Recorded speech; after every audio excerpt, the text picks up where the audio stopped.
9 mart 2025-ci ildə keçirilən 11 sinif suallarının izahı listening.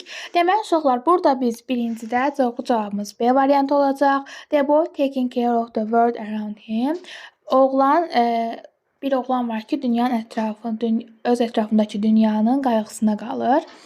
İkincisi isə deyir ki, Ryan Hickman kim idi? Ryan Hickman B variantı olacaq cavab. Established his own business in California.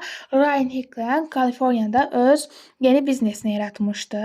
Ondan isə uşaqlar, üçüncüdə deyir ki, mətnə əsasən doğru olan cümləni seçin. Burada doğru olan variant A variantıdır. Ryan collected bottles and cans on his bike.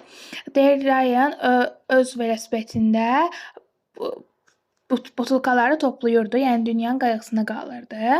Dördüncüdə isə uşaqlar deyir ki, where does Ryan speak to encourage others to take action? Deyir ki, Ryan harada insanlar hərəkətə keçməyə cəsarətləndirirdi.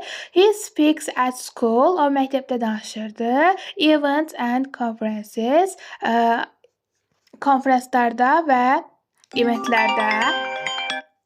Ondan sonra isə uşaqlar 5-ci suala baxaq. Ryan continues to inspire people of all ages, showing the importance of taking responsibility for the environment.